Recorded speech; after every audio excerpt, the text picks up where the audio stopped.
بسم الله الرحمن الرحيم. وعن ابي هريره رضي الله تعالى عنه قال قال رسول الله صلى الله عليه وسلم: من نسي وهو صائم فأكل أو شرب فليتم صومه فإنما أطعمه الله وسقاه. متفق عليه. وللحاكم: من أفطر في رمضان ناسيا فلا قضاء عليه ولا كفارته وهو صحيح. دا ابو هريره رضی الله تعالی عنہ نے روایت ته دا وایي چې رسول الله صلی الله علیه وسلم فرمایلی دي کچانه یې شي په داس حال کې چې د روجوي نو خوراک یا څښاک کی نو د خپل روجه پوره کی ځکه چې په د باندې الله تعالی خوراک وکاو څښاک وته ورک. د حاکم پر روایت کې راځي: من افطر فی رمضان ناسیا، کچا روجه ما تکړه په رمضان کې او فکر یې نه و خبره یې روا په هیر باندې فلا قضاء علیه ولا کفارته، نه په قضا د دې روجه شته او نه کفاره او ګناهګار د دې روجې. دا دواړه روایتونه صریح دلیل په دې خبره باندې چې مسلمان سهو شي تیروزي او خطا شي فکر یې نه وي ورځ د روجې وي او د روجه شوی وي او د هم روجه وي یا څه وخوري یا څه وڅکي او دا هم په بې فکرۍ سره چې کله ور په یاد شو نو دواره د خپله خوله صفا کي خوراک او څښاک دې بند کي د ماښام د اذانه پورې د روجه بنده وساتي او د صحیح روجه والا د روجه وشولا او د روجه نه د ماته شوی په دغه تیروتنه باندې او په دغه سهوی باندې. حاکم پر روایت کې راځي چې نه په قضا شته او نه په کفاره شته. علت د صحیحینو په حدیث کې ذکر شوی دی چې الله عز وجل په د باندې خوراک او څښاک وکړ. نو دا خبره واضحه شوه چې د چا روجې ته فکر نه وي او دی روجهدار وي او په سهو یې خوراک څښاک وکړ چې کله ور په یاد شو فورا د خپله خوله صفا کړي روجه دې بنده کړي روجه صحیح ده تر ماښامه د خپله روجه ورسوي او بیا د دې قضایي نه راوړي. دلته دوه خبرې دي. یوه خبره دا ده چې ابو هريره رضی الله تعالی عنہ یو سړی ولید چې هغه بار بار ساوه کېده. هغه ته ویل چې انت رجل لم يعود الصيام، دا څنګه سړی ده ته خو د سره روجې سره عادت نه لري. انسان یو ځل ساوه شي، دو ځل ساوه شي، درې ځل ساوه شي، دا چې مسلسل ساوه کېږي د روجې نه د خوراک ډېر دی پته لګي چې ستا خپل عبادت ته فکر نه دی.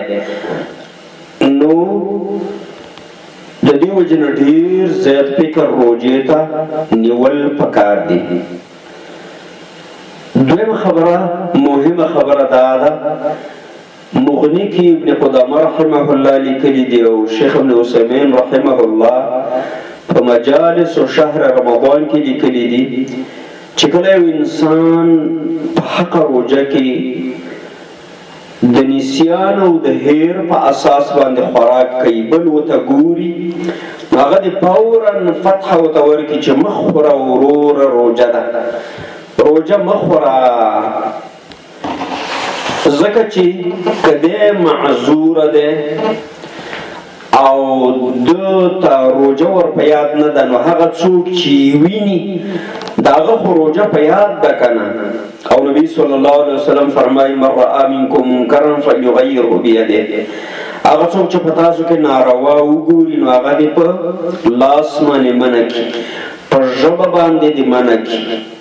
نو په ورځ د روجې د رمضان کې یا په ورځ د روجه کې چې انسان په نیت سره روجه شوی وي او بیا خوراک او څښاک کوي نو دا یو منکر او ناروا کار کوي او کده په ګناه کې واقع نه دی د وجه د بې فکرۍ نه، نو بل سړی په ګناه کې واقع دی چې فکر یې سم او برابر دی، هغه د چوف نه پاتې کېږي، فوراً دې ورته ووایي چې ما خوراک څښاک بند کا، ستا روژه ده. دا دې واضحه وي. نو دا فتح ورکول ضروری دي. ډېر خلک د دې مسلې د فقهي حیثیت نه خبر نه او وایي چې څه ورته ووایي پرېږدئ چې ځان موړ کړي. نه، دا غلطه ده. وعن ابي هريره رضي الله تعالى عنه او روایت ده ابو هريره رضي الله عنه څخه قال دی وی قال رسول الله صلى الله عليه وسلم ویلی دی رسول الله صلى الله عليه وسلم من ضرعه القيء پچا باندې چې قی غالب شو، یعنی کانګي ورته ورغلی، ګرزون ورته ورغی، خولې ته تروي وبراوړې راغلی یا کانګي ورغلی او د کانګي وهلې، فلا قضاء عليه، د دې روژې قضا پې نشته. ومن استقاء فعليه القضاء، او کچا په زور ځان ته قی او کانګي وروستې، یعنی کوشش او محاوله د دې وکړه چې د کانګي ووایي او د روژه وه، نو روژه خرابه شوله، اوس به د دې قضا راګرځوي. ومن استقاء فعليه القضاء، او که چا په زوره کانګي ووالې نو په ده باندې قضا لازمه شوه. نو دو حالته شو. په لومړي حالت کې قضا د روژې نشته او په دویم حالت کې شته. چې کله غیر اختیاري انسان له ګرزون ورغی، کانګې ورغلې، نو قی ورغی، نو دی د هغه نه زغمي، هغه د خولې نه توکي، هغه دې وغورځوي، خپله روژه دې وساتي، روژه درسته او صحیح ده. او که کله داسې وي چې دی یو څه بویه کوي چې د هغه د وجې نه دله کانګې ورځي، یا خپل مسواک او برس په داسې انداز کې استعمالوي چې دا غواړي چې ګرزون وکړي، کانګې ووایي، نو دی دې په دې باندې پوه شي چې روژه یې ماته ده او قصداً د خپله روژه ماته کړله. دا روایت ابو داود راخسته ده، سند صحیح ده. امام بیهقی راخسته ده، صحیح ده. امام ترمذی، ابن ماجه، مسند احمد، سنن کبرا د نسائی کې، همدارنګه امام دارقطنی د دې ټولو روات ثقات او مسأله په دې باندې ثابتېږي. وصلی الله تعالی علی نبینا محمد.